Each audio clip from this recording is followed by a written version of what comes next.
გამარჯობა საქართველო. დღეს განსაკუთრებული თემა გვაქვს.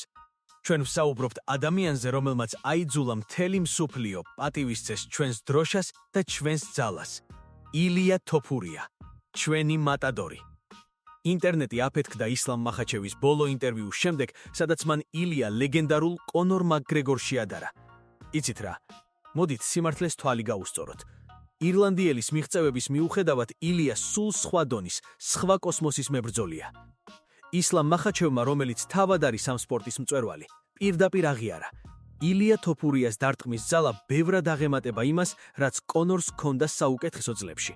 ეს არ არის უბრალო კომპლიმენტი, ეს ტექნიკური ანალიზია. გავიხსენოთ კონორი. დიახ, მას ჰქონდა მარცხენა ქვემეხი, იყო ზუსტი და არტისტული. მაგრამ შეხედეთ ილიას. ეს არ არის მხოლოდ ტექნიკა, ეს არის ბუნებრივი, ქართული ძალა, გამრავლებული ფენომენალურ დისციპლინაზე. როცა ილია ურტყამს, გეგონება, რომ ხელთათმანში ტყვია აქვს ჩადებული. ბევრი იხსენებს კონორისა და ჟოზე ალდოს ბრძოლას. 13 წამი, ეფექტური იყო, ვერაფერ სიტყვი. მაგრამ მოდით გულახდილად ვთქვათ, ალდო იმ დროს ფსიქოლოგიურად უკვე გატეხილი იყო. ახლა კი ნახეთ რა უქნა ილიამ მაქს ჰოლოუეის. მაქსი არის რკინის კაცი, ადამიანი, რომლის დანოკაუტება შეუძლებლად ითვლებოდა. კონორმაც კი ვერ შეძლო მისი ფინიში თავის დროზე. და აი გამოდის ჩვენი ილია და აკეთებს იმას, რასაც ვერავინ წარმოიდგენდა. ის ჰოლოუეის რარმა ნოკაუტში აგზავნის. თანაც, რაც ყველაზე საშიშია მისი მეტოქეებისთვის, ეს თავისი სუსტი, მარცხენა ხელით გააკეთა. ჩვენთვის, ქართველებისთვის, ჭიდაობა სისხლშია. სწორედ აქ არის ილიას მთავარი უპირატესობა. მაკგრეგორი ყოველთვის იყო ცალხელა ბანდიტი. თუ პირველ რაუნდში ვერ გათიშავდა მეტოქეს, ჭიდაობაში გადასვლისთანავე იბნეოდა და სუნთქვა აკლდებოდა. გაიხსენეთ, როგორ დომინირებდა მასზე ხაბიბი.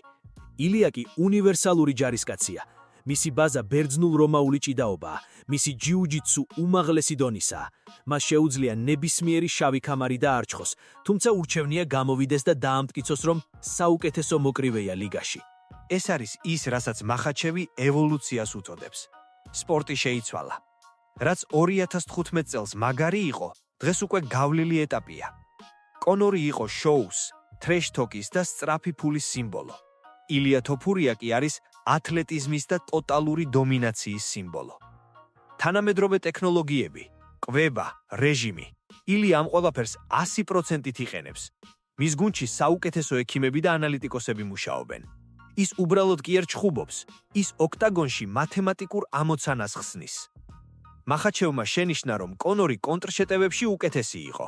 შესაძლოა, რადგან ის ცაციაა და ეს სირთულიებს ქმნის. მაგრამ შეხედეთ ილიას გათვლილ მოქმედებებს. ის თავქუდმოგლეჯილი არ ვარდება წინ. ის როგორც ნამდვილი მატადორი, ელოდება, ითვლის ხარის მოძრაობებს, ტვინში ტვირთავს მონაცემებს. მას სჭირდება ცოტა მეტი დრო მოსახოქად ვიდრე კონორს. მაგრამ როგორც კი დისტანციას იპოვის, ბრძოლა დასრულებულია. მეტოქისთვის ეს სასიკვდილო განაჩენია.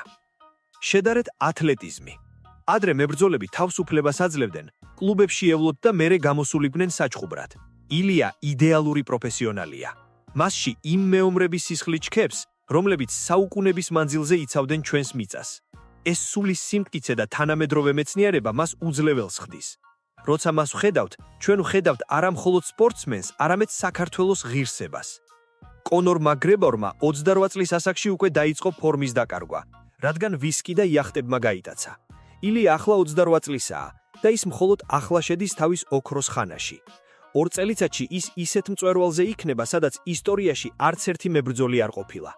კონორთან შედარებები მალე შეწყდება, რადგან ილია შექმნის საკუთარ დიდებას, რომელიც არ გაიზომება გაყიდული ბოთლების რაოდენობით, არამედ გაიზომება დალეწილი მეტოქეებით და ქართული სულის უკვდავებით. მოდით პირდაპირ ვთქვათ, კონორ მაკგრეგორი ყოველთვის იყო ერთი მიმართულების მებრძოლი.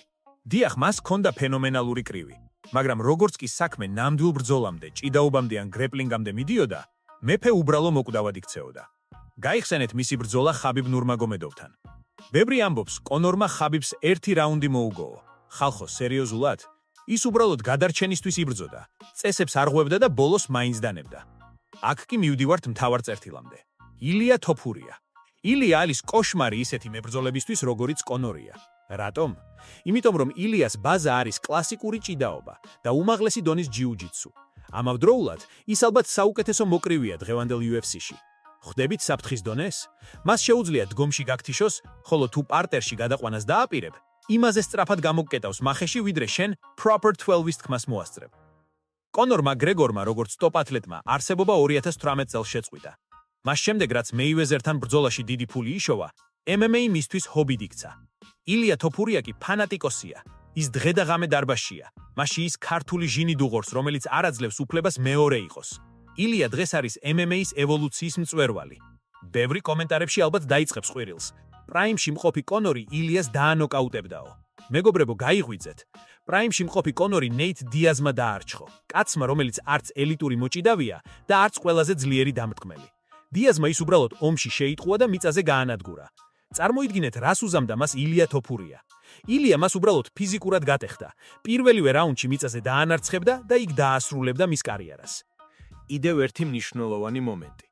ილიამ მაქს ჰოლოუეის აჩვენა, რომ ის არ არის მხოლოდ დამტყმელი. ის მუდმივად აიძულებდა მაქს დაჭიმული ყოფილიყო თეიქდაუნის მოლოდინში. კონორი კი პროგნოზირებადი იყო. ყველა მიცოდა, რომ ის მარცხენას დაარტყამდა. ილია კი ამოუცნობი მონსტრია. მაგრამ იცით რა არის მთავარი ტრაგედია?